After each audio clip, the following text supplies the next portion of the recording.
नमस्कार, मैं डॉक्टर निखिल पांडे, आपका अपना साइकेट्रिस्ट और आप देख रहे हैं आसान हॉस्पिटल का यूट्यूब चैनल। वीडियो देखने के लिए चैनल को सब्सक्राइब कीजिए और बेल आइकन को दबाना ना भूलें।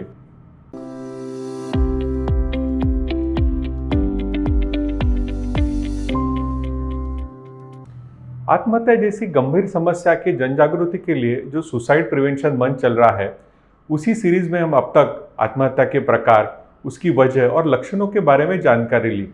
तो चलिए आज हम जानते हैं कि आत्महत्या रोकने के लिए एक मनोचिकित्सक का क्या रोल होता है। मैं आपका ध्यान दो पहलू की तरफ खींचना चाहूँगा। इसमें से पहला मुद्दा है 20 से लेकर 25 साल तक की आयु में रोड ट्रैफिक एक्सीडेंट के बाद मृत्यु के लिए आत्महत्या एक प्रमुख कारण है। और दूसरा मुद्दा यह है कि 10 में से 9 आत्महत्या के पीछे कोई ना कोई मानसिक समस्या रहती है। यानी 90% आत्महत्या के पीछे मानसिक बीमारी का हाथ होता है। अगर इन दोनों पहलुओं को हम समझ लेते हैं तो समझ में आता है कि बहुत बड़ी जीवित हानि हम रोक सकते हैं। इसके लिए मानसिक बीमारी के बारे में योग्य जानकारी होना और उसका उचित इलाज करना बहुत ज़रूरी है। आत्महत्या के पीछे डिप्रेशन, बाइपोलर डिसऑर्डर, स्किज़ोफ्रेनिया, शराब, भांग, गांजा, इनकी लत और इससे जुड़ी मानसिक बीमारियां जिम्मेदार होती है।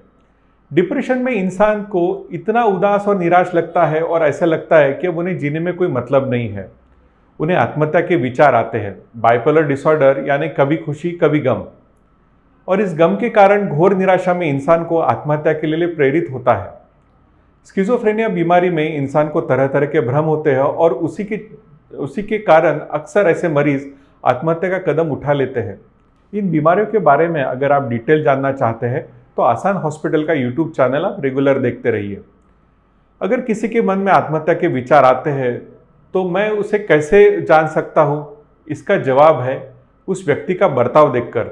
अगर हमें ऐसा शक लग रहा है कि ऐसा इंसान कोई गलत कदम उठा सकता है तो आप उनसे बात भी कर सकते हैं। इसके लिए ज़रूरी है हम संवेदनशीलता से उस व्यक्ति के साथ संवाद करें, उनकी बात सुने और ऐसा लगता है कि अभी वो अपनी दिल की बात खुलकर कर रहे हैं, तब आप उनसे इस बारे में वार्तालाप कर सकते हैं।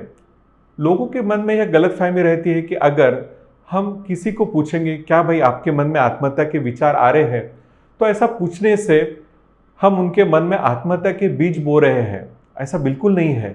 अगर कोई इंसान ऐसी अपनी मन की बात आपके सामने खुलकर रखता है तो आप उनको सहारा दीजिए, उनकी बात शांति से सुन ले और ऐसे व्यक्ति को मदद करने के लिए आप मनोचिकित्सक की राय लें। यहाँ लोग अक्सर एक गलती करते हैं कि तुरंत ऐसे इंसान को कोई सलाह देने के लिए दौड़ पड़ते हैं कि भाई बी पॉजिटिव, बी स्ट्रांग। आप ऐसा सोच भी कैसे सकते हो? अरे भाई आप तो कायर हो। या फिर मुझे देखो, मुझसे ज़्यादा तो तकलीफ मुझे है, मैं कहाँ आत्महत्या कर रहा हूँ। या फिर कोई दूसरे इंसान का उदाहरण देते हैं कि वो कितनी कठिनाई से गुजरा है और उसने आत्महत्या तो नहीं की है। मेरे ख्याल से ऐसे उदाहरण देने से बिल्कुल बचे, क्योंकि कोई भी दो लोगों का दुख हम कंपेयर कर ही नहीं सकते। इससे उस इंसान को ऐसा लगेगा कि आप उनका दर्द समझ ही नहीं पा रहे हैं। ऐसे व्यक्ति की मदद के लिए साइकेट्रिस्ट आपके साथ है। जब आप ऐसे अपने परिचित को जिनके मन में आत्महत्या के विचार आ रहे हैं उनको साइकेट्रिस्ट के पास लेकर जाते हैं तो साइकेट्रिस्ट सबसे पहले उन्हें इवैल्यूएट करते हैं। पहले देखा जाता है कि उनको कोई गंभीर बीमारी है क्या, अगर है तो उसकी तीव्रता कितनी है, कितने समय से ये चल रहा है, उनके फैमिली में ऐसा किसी को है क्या, उन्होंने पहला ऐसा कुछ कदम उठाया है क्या, उनकी ज़िंदगी में तनाव आते हैं तो वो कैसे उसको झेलते हैं। और इससे हम वो अंदाज़ा लगाते हैं कि अगर ये इंसान आत्महत्या कोशिश करते हैं तो ऐसे व्यक्ति को फिर एडमिट कर सकते हैं और उनका इलाज किया जाता है। और अगर इस रिस्क असेसमेंट में अपने को पता चलता है कि मरीज़ ऐसी कोशिश करने की संभावना ना के बराबर है या कम है, तो ऐसे मरीज़ को काउंसलिंग या साइकोथेरेपी दी जाती है। काउंसलिंग के दौरान मरीज़ को प्रेजेंट कंडीशन में मानसिक स्थिति में कैसे पॉजिटिव रखें, आत्महत्या के विचारों को दिमाग से कैसे निकालें, जो तनाव से गुजर रहे हैं उसका मुकाबला कैसे करें, इनके बारे में वर्कअप होता है। जो मरीज़ अभी काउंसलिंग की स्थिति में नहीं है उन्हें दवाई चालू की जाती है। साइकोट्रोपिक दवाइयों से ब्रेन में जो न्यूरोकेमिकल्स रहते हैं, सीरोटोनिन, नॉरएपिनेफ्रिन, डोपामिन, उनका बैलेंस बनाया जाता है और उन्हीं के कारण मन में जो विचार निगेटिव आ रहे हैं उनके ऊपर हम विजय पा सकते हैं। कुछ गंभीर रूप से आहत मरीज को ईसीटी का ऑप्शन दिया जाता है। ईसीटी यानी इलेक्ट्रोकन्वल्सिव थेरेपी। इसमें हमने अक्सर देखा है कि मूवीज़ में दिखाया जाता है कि मरीज़ को बिजली का करंट दिया गया, उनके कान में से धुआं निकल रहा है या फिर उनके बाल खड़े हो गए। वास्तविकता में ऐसा कुछ भी नहीं होता है। जनरल एनेस्थेशिया जो ऑपरेशन के दौरान दिया जाता है, वही शॉर्ट जनरल एनेस्थेशिया मरीज़ को ईसीटी के दौरान दिया जाता है। मामूली 80 या 90 मिलीकूलम का करंट, वो भी 0.8 to 1 सेकेंड के लिए दिया जाता है। इससे मरीज़ को कोई तकलीफ नहीं होती, दर्द नहीं होता है और मरीज़ 2 घंटे के बाद खुद अपने पैरों से चलकर घर वापस भी जाते हैं। कि ईसीटी ट्रीटमेंट से मरीज़ के मन में से ये आत्महत्या के विचार निकलने के लिए बहुत आसान होता है और इन विचारों के ऊपर हम जल्दी विजय पा सकते हैं। अक्सर देखा गया कुछ लोग गुस्से में आत्महत्या का कदम उठा लेते हैं, उनको अपने क्रोध पर कंट्रोल नहीं रहता है।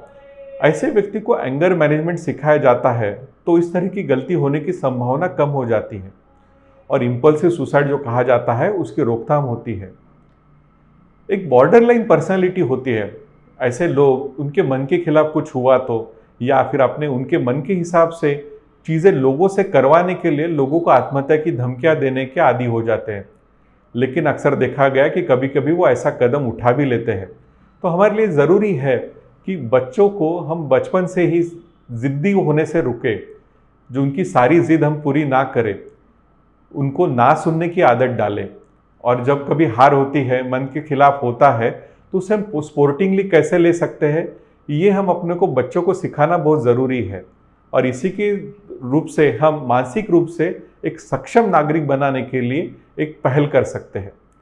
अंत में इतना ही कहूँगा, अगर आपके मन में आत्महत्या के विचार आते हैं या फिर अपने दोस्त या परिजन, उनके मन में ऐसी स्थिति आप देखते हैं कि वो आत्महत्या का कदम उठा सकते हैं, तो आपका एक कदम उनकी जान बचा सकता है। उसके लिए आप उनको मनोचिकित्सक की मदद लीजिए। उनकी जान बचाना आसान है, उनके आत्महत्या के विचार उनके मन में से निकालना आसान है।